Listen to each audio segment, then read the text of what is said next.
Hello dear aspirants, આપ સર્વેનું અમારી YouTube channel game changing સાયકોલોજીમાં હાર્દિક સ્વાગત છે. આજના વિડીયોમાં આપણે પ્રોબેશન ઓફિસર, ચીફ ઓફિસર તેમજ અન્ય સરકારી પરીક્ષાઓ માટે સમાજ કાર્ય એટલે કે સોશિયલ વર્ક એ સબ્જેક્ટ ખૂબ અગત્યનો છે. અને સાથે સાથે તમે સૌ જાણો છો એ પ્રમાણે પ્રોબેશન ઓફિસરનો નવો સિલેબસ ડિક્લેર થઈ ચૂક્યો છે અને એ પ્રમાણે સમાજ કાર્યના લગભગ 33 જેટલા માર્ક્સ આવવાના છે. તો એ અંતર્ગત આ પ્રકરણ જે છે વ્યાવસાયિક વિકાસના સાધન તરીકે ક્ષેત્ર કાર્ય આધારિત કેસની રજૂઆત, તો આ પણ સિલેબસનો એક પાર્ટ છે, એક ટોપિક છે. તો એ વિશેની વિસ્તૃત ચર્ચા આજે આપણે આજના વિડીયોથી કરવાના છે. અને સાથે સાથે આ એક નવું પ્રકરણ છે અને આ 51મો વિડીયો છે. જો તમે અગાઉના વિડીયો જોયા ન હોય તો પ્લેલિસ્ટમાં જઈને સોશિયલ વર્ક એટલે કે સમાજ કાર્ય સર્ચ કરીને પણ અગાઉના વિડીયો જે છે એ તમે જોઈ શકો છો. તો આ જે પ્રકરણ છે એ તમારા સિલેબસમાં પણ સમાવિષ્ટ છે અને એ અંતર્ગત આપણે વ્યાવસાયિક વિકાસના એક સાધન તરીકે ક્ષેત્ર કાર્ય આધારિત કેસની રજૂઆત, જ્યારે આપણે કોઈ ફિલ્ડ વર્ક કરીએ છીએ તો એમાં કેસની રજૂઆત કેવી રીતે કરવી, તો એ અંતર્ગત વિસ્તૃત ચર્ચા આજના વિડીયોમાં આપણે કરવાના છીએ. તો સૌપ્રથમ આપણે વાત કરીએ પ્રસ્તાવના સંદર્ભે, તો વ્યાવસાયિક સમાજ કાર્યના વિકાસ માટે જુદા જુદા સાધનોનો ઉપયોગ કરવામાં આવે છે. વિવિધ સાધનો પૈકી સૌથી મહત્ત્વનું સાધન એટલે કે ક્ષેત્ર કાર્ય. કોઈ પણ સમાજ કાર્યનો વિકાસ કરવાનો છે અથવા તો એનો વિકાસ કરવાનો છે તો આપણે વેરિયસ જે ટૂલ્સ છે એનો ઉપયોગ કરીએ છીએ અને એમાંથી સૌથી મહત્ત્વનું અને જો કોઈક સૌથી અગત્યનું સાધન જે હોય તો એ છે ક્ષેત્ર કાર્ય. Okay, field work. ક્ષેત્ર કાર્યનું સમાજ કાર્યમાં ઘણું મહત્ત્વ છે. જે રીતે મેડિકલ સાયન્સમાં પ્રયોગશાળાનું મહત્ત્વ છે એટલું મહત્ત્વ સમાજ કાર્યમાં ફિલ્ડ વર્ક એટલે કે ક્ષેત્ર કાર્યનું છે. કારણ કે ફિલ્ડ વર્કમાં અંતે વાસ્તવિક સ્થિતિ અંગેનો ખ્યાલ આવે છે. તમને ખબર છે કે જો આપણે સાયન્સના વિદ્યાર્થીઓ અથવા તો સાયન્સ ફિલ્ડની વાત કરીએ તો એમાં જે પ્રયોગશાળા છે, લેબ છે, ઓકે, તો એનું ખૂબ મહત્ત્વ છે. કારણ કે વિધાઉટ પ્રયોગશાળા અથવા તો વિધાઉટ લેબ તમે એ વિશે પ્રેક્ટિકલ નોલેજ નહીં મેળવી શકો. એવી જ રીતે જો આપણે સમાજ કાર્યની વાત કરીએ તો એ ફિલ્ડ વર્ક ખૂબ જ અગત્યનું છે. જ્યાં સુધી તમે ફિલ્ડ વર્ક ન કરો ત્યાં સુધી તમે વાસ્તવિક પરિસ્થિતિ વિશે માહિતગાર ન બની શકો.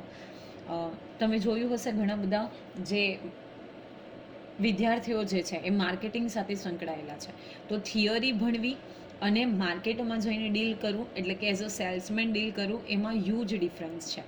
તો અહીંયા પણ ફિલ્ડ વર્ક જે છે તો એનાથી આપણને શું થશે, વાસ્તવિક પરિસ્થિતિનો જે ચિતાર છે એ વિશેની માહિતી મળશે. સમાજ કાર્યમાં અભ્યાસક્રમોમાં પણ અભ્યાસનું અડધું એટલે કે 50% મહત્ત્વ આપવામાં આવે છે. એટલે આ દ્રષ્ટિએ ફિલ્ડ વર્ક એ સમાજ કાર્યનું હાર્દ છે. તમને પૂછાઈ શકે કે કઈ જે વસ્તુ છે અથવા તો કયું ક્ષેત્ર એ સમાજ કાર્યનું હાર્દ છે, જે છે ફિલ્ડ વર્ક. તો અગત્યનો સવાલ છે.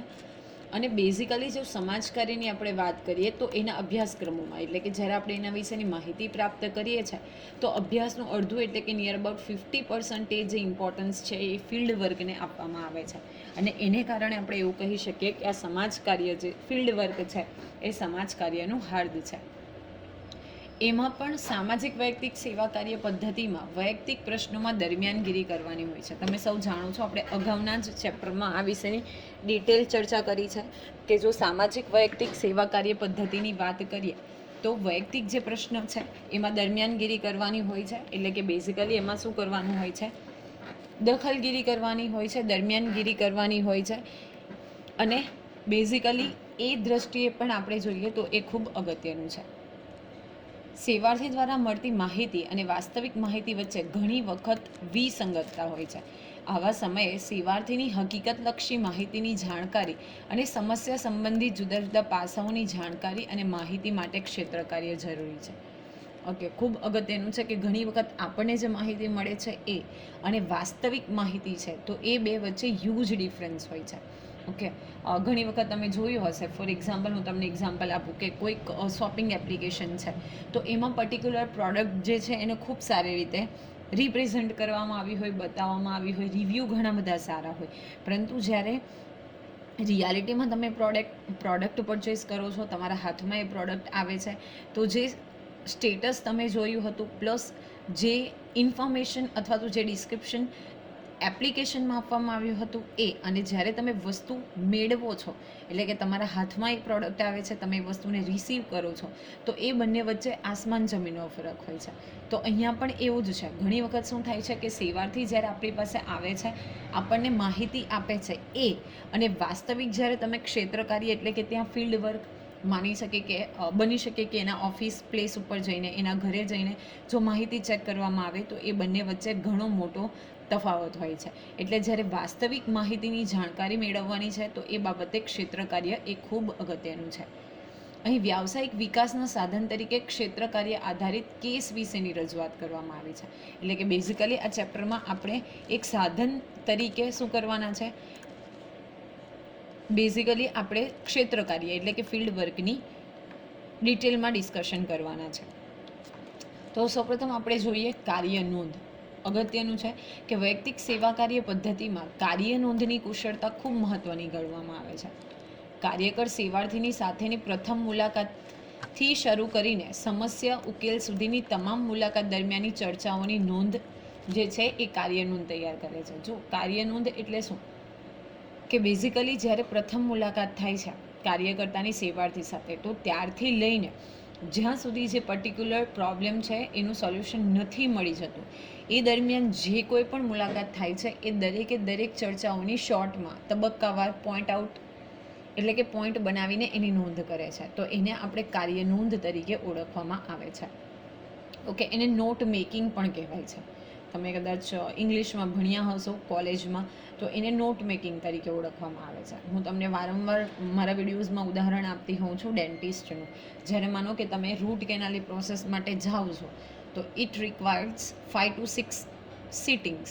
તો પહેલી સિટિંગ ડૉક્ટરે શું કામ કર્યું એ તમારી ફાઇલમાં નોટ કરશે. સેકન્ડ સિટિંગ એણે શું કામ કર્યું એ તમારી ફાઇલમાં નોટ કરશે. શા માટે? જેથી કરીને નેક્સ્ટ ટાઈમ જ્યારે તમે જશો તો દરેકે દરેક ઇન્ફોર્મેશન એને ત્યાં મળી રહેશે. તો અહીંયા પણ જે કોઈ સેવાર્થી છે એ કાર્યકર્તા પાસે આવશે તો દરેકે દરેક ફ્રેઝમાં જો આપણે માહિતીની કાર્યનોંધ કરી હશે અથવા તો જે સમસ્યા છે એની કાર્યનોંધ કરી હશે તો આપણને પર્ટિક્યુલર માહિતી મળી રહેશે. જરૂર જણાય તો ત્યારે આપણે ડિટેલમાં એ કેસની ચર્ચા પણ કરી શકીએ અથવા તો એ વિશે અર્થઘટન કરી શકીએ. તો કાર્યનોંધ જે છે એ ખૂબ અગત્યની છે. હવે અહેવાલ નોંધના સ્વરૂપની વાત કરીએ તો અહેવાલ નોંધના કાગળોને વ્યવસ્થિત તૈયાર કરીને સમગ્ર અહેવાલને પાકા પૂઠા એટલે કે બાઇડિંગ કરવા જોઈએ, જેથી અહેવાલ લાંબો સમય સુધી ઉપયોગી બની શકે. ઓકે, જે કોઈ અહેવાલ છે એના કાગળો છે, પેજીસ છે, એને વ્યવસ્થિત તૈયાર કરીને જે પૂરેપૂરો અહેવાલ છે એને બાઇડિંગ કરવો જોઈએ, જેથી અહેવાલ લાંબો સમય માટે ઉપયોગી બની શકે.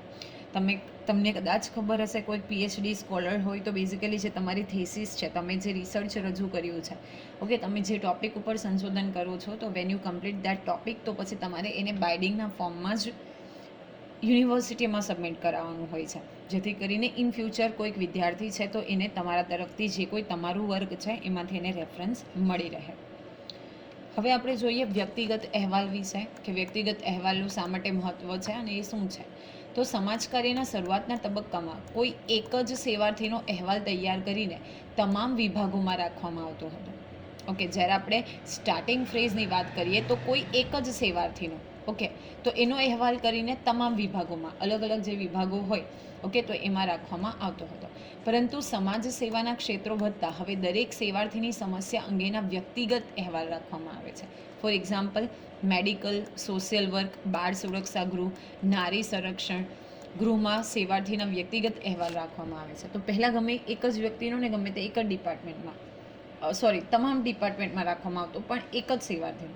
પણ જ્યારે હવે સોશિયલ વર્ક જે છે એનો સ્કોપ વધ્યો છે અને સાથે સાથે તમને ખબર છે, આપણે અગાઉના વિડીયોમાં પણ ચર્ચા કરી છે કે દરેકે દરેક સેવાર્થી જે આપણી પાસે આવે છે એટલે કે કાર્યકર્તા પાસે આવે છે એના પ્રશ્નોમાં વેરિએશન્સ જોવા મળે છે, ડિફરન્સ જોવા મળે છે. એટલે કે દરેકે દરેક વ્યક્તિના જે પણ પ્રશ્નો છે એ અલગ અલગ હોય. મેડિકલ ફિલ્ડ હોય, સોશિયલ વર્ક હોય, બાળ સુરક્ષા ગૃહ હોય, નારી સંરક્ષણ ગૃહ હોય, કોઈ વિદ્યાર્થી લગતી પ્રશ્ન હોય, ફેમિલી ઇશ્યુઝ હોય, તો એ બધાના શું કરવામાં આવે છે વ્યક્તિગત અહેવાલ એટલે કે પર્સનલ જે રિપોર્ટ્સ છે એ પ્રિપેર કરવામાં આવે છે. તેને આપવામાં આવતી સેવાઓ સુવિધાઓની નોંધ પણ આ જ અહેવાલોમાં કરે છે. તેને કઈ કઈ સેવાઓ, માનો કે કોઈ બાળ સુરક્ષા ગૃહ છે, કોઈક નાની ઉંમરે કોઈક બાળક જે છે એ કોઈ ગુનો કરે છે તો એને બેઝિકલી બાળ સુરક્ષા ગૃહમાં રાખવામાં, તો એને કેવી સેવા આપવામાં આવે છે, કઈ કઈ સુવિધાઓ એને મળે છે, તો એ વિશેની પણ નોંધ શેમાં કરવામાં આવે છે, તો આ વ્યક્તિગત અહેવાલમાં કરવામાં આવે છે. સંસ્થાના વિભાગો અલગ અલગ હોય અને સેવાર્થી સાથે આ વિભાગોએ કાર્ય કરેલું હોય તો દરેક વિભાગે કરેલ સહાયના કાર્યની નોંધ કાર્યકરને મોકલી આપવી જોઈએ, જેથી સહાય કાર્યનું સ્પષ્ટ મૂલ્યાંકન કરી શકાય. આ રીતે સેવાર્થીનો વ્યક્તિગત અહેવાલ સેવાર્થીની સહાયમાં ખૂબ મહત્વ ધરાવે છે. જો દરેક વિભાગે અલગ અલગ સહાય કરી હોય, ફોર એક્ઝામ્પલ આપણે માની લઈએ કે બાળ સુરક્ષા ગૃહ છે, તો ઘણી વખત એવું હોય છે કે બાળકને કાઉન્સેલરની જરૂર હોય, તો એનું કાઉન્સેલિંગ કરીને જે રિપોર્ટ છે એ બીજા કોઈ ડિપાર્ટમેન્ટમાં મોકલવામાં આવે. માનો કે પછી એજ્યુકેશન, તો એજ્યુકેશન ડિપાર્ટમેન્ટમાં મોકલવામાં આવે. તો કોઈ પણ એક વ્યક્તિ છે તો એની શું કરે, જે કોઈ વિભાગે એને જે સહાય કરેલ છે તો એ બધી જ માહિતી જે છે કાર્યકરને મોકલી આપવી જોઈએ. ફોર એક્ઝામ્પલ, માનો કે સ્ટાર્ટિંગ ફેઝમાં તમને ફીવર આવે છે, તમે કોઈક ડૉક્ટર પાસે જાઓ છો, તો એની પાસે 2-3 ડેઝ મેડિસિન લો છો, છતાં કોઈ ફરક નથી પડતો, તો એ તમને પ્રિસ્ક્રાઇબ્ડ કરી આપશે રિપોર્ટ માટે.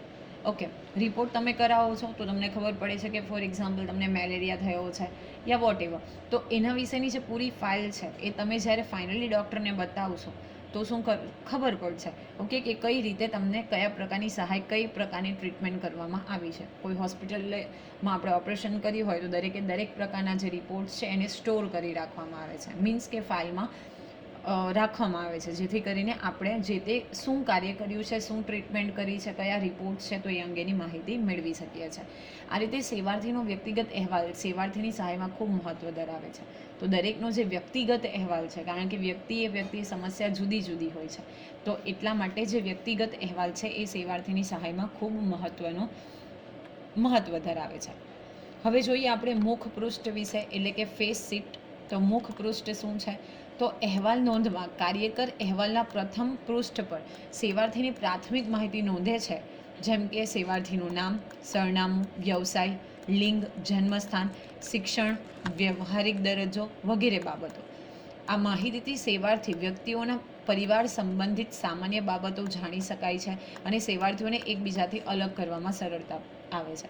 તમે જે અહેવાલની નોંધ રાખી છે, ઓકે, બુક બાઇડિંગ કરાવેલી છે, તો એના ફ્રન્ટ પેજ ઉપર અથવા તો ફેસ શીટ ઉપર, મુખપત્ર ઉપર સૌપ્રથમ તો પ્રાથમિક માહિતી, એટલે કે જે પ્રાઇમરી ઇન્ફોર્મેશન છે એ નોંધવામાં આવે છે. કઈ માહિતી, તો સેવાર્થીનું નામ, ઓકે, એનું સરનામું, એનો વ્યવસાય, એની લિંગ, એનું જન્મસ્થાન, શિક્ષણ કેટલું છે, વૈવાહિક દરજ્જો મતલબ પરણિત છે કે અપરણિત, તો આ બધી માહિતી, જેથી કરીને એના વિશેની જે બેઝિક ઇન્ફોર્મેશન છે એ આપણે જાણી શકીએ છીએ અને બીજા સેવાર્થીઓ કરતાં એને અલગ કરી શકીએ છીએ.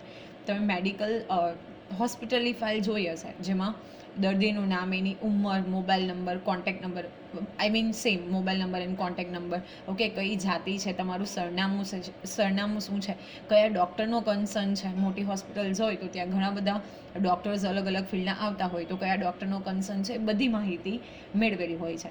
તો એને કારણે આપણે જે પ્રાથમિક માહિતી છે મેળવી શકીએ છીએ. અહીં લખેલું છે કે સેવાર્થીને એકબીજાથી અલગ કરવામાં સરળતા પડે છે.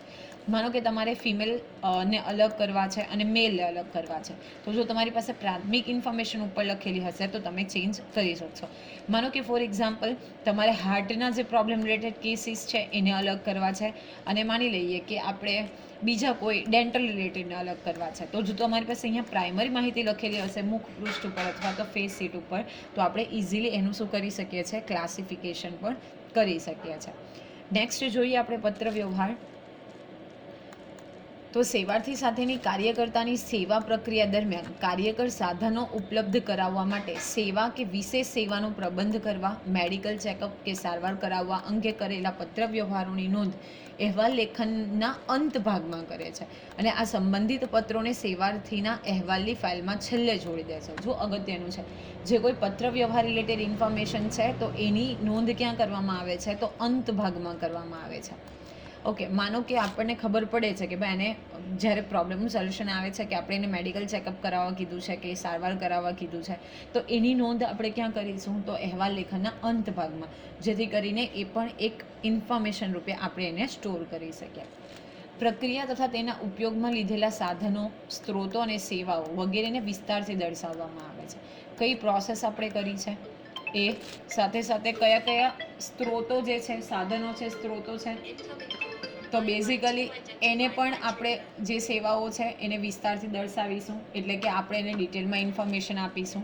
સારવાર બાદ સેવાર્થીના વ્યવહારની ભૂમિકા અને સમાયોજન એટલે કે એડજસ્ટમેન્ટમાં કયું પરિવર્તન આવ્યું છે, તો એની પણ સુધારાની વિગતો આપણે અહેવાલમાં દર્શાવીશું. ઓકે, જ્યારે આપણે વ્યવહાર એટલે કે બેઝિકલી જ્યારે પત્ર વ્યવહાર કરીએ છીએ તો અને સાથે સાથે આપણે જે પ્રોબ્લેમનું સોલ્યુશન કરીએ છીએ તો એમાં શું ભૂમિકા રહી છે અને સાથે સાથે પ્રોબ્લેમના સોલ્યુશન કરતાં જે કોઈ સેવાર્થી છે તો એના સમાયોજનમાં એટલે કે એના એડજસ્ટમેન્ટમાં શું પરિવર્તન આવ્યું છે, એના નેચરમાં શું પરિવર્તન આવ્યું છે, તો એ અંગેની જે વિગતો છે એ પણ શું કરવામાં આવે છે, અહેવાલમાં એની નોંધ કરવામાં આવે છે, જેથી કરીને ઇન ફ્યુચર જ્યારે તમારે રેફરન્સ તરીકે એ વસ્તુને યુઝ કરવી હોય તો તમે કરી શકો. બીજું એક તમને એક્ઝામ્પલ આપું કે કોર્ટ.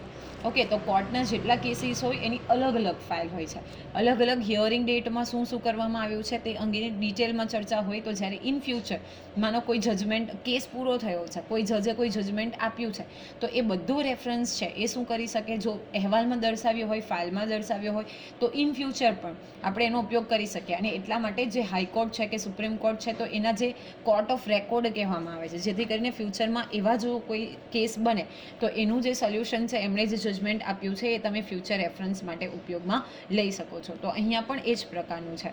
તો આશા રાખું છું કે આજના વિડીયોમાં તમને સમજ પડી હશે, અને જો વિડીયો પસંદ પડે તો વિડીયોને લાઇક કરજો, અને આવા જ વધુ વિડીયોની અપડેટ્સ માટે તમે અમારી યુટ્યુબ ચેનલ ગેમ ચેન્જિંગ સાયકોલોજીને સબસ્ક્રાઇબ પણ કરી શકો છો. Thank you for watching the video. Have a nice day.